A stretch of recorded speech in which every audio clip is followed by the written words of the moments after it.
Mark पडले 100, कमळी आमची 1 number. Uddhav Thackeray यांची ही टीका आपण बघू शकतोय.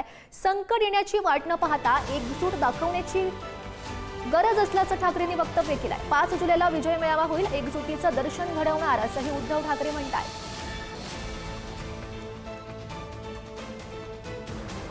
5 तारखेला विजय मेळावा म्हणा किंवा विजय मोर्चा हा येत्या 1-2 दिवसामध्ये नेमकं काय आणि कुठे हे जाहीर होईल. त्याही बाबतीत आम्ही सगळ्यांशी बोलतो आहोत. आपण जरा विखुरले आहोत असं वाटल्यानंतर मराठी द्रोही हे पुन्हा एकदा डोकं वर काढतात आणि हे डोकं काल आपण चेपलेलं आहे, चिरडून टाकले. हे पुन्हा यांचा फणावरती येऊ नये असं वाटत असेल तर परत संकट येण्याची वाट बघत बसण्यापेक्षा ही एकजूट ही आपण कायम ठेवली पाहिजे आणि या एकजुटीचं दर्शन हे येत्या 5 तारखेला आम्ही घडवल्याशिवाय राहणार नाही. आता नवीन एक समिती नेमले.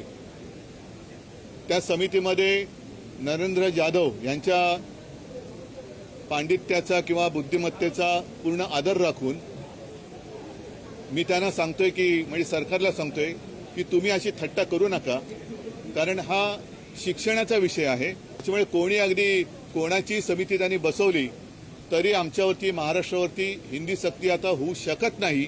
हे काल मराठी माणसाच्या शक्तीने दाखवून दिलेलं आहे. सरकारला शहाणपण सुचलंय की नाही हे येत्या काही दिवसात कळेल, पण तूर्त त्यांनी हिंदी सक्तीचा GR रद्द केला आणि जर का त्यांनी रद्द केला नसता तर मराठी माणसाची एकजूट ही आता झालेली आहेच, पण त्यांनी रद्द केला नसता तर 5 तारखेच्या मोर्चात आता सुद्धा येणारच आहेत. पण अगदी भाजपामधले SNC गटातले अजित पवार गटातले अनेक मराठी प्रेमी हे सहभागी होणार होते आणि होणारही आहेत.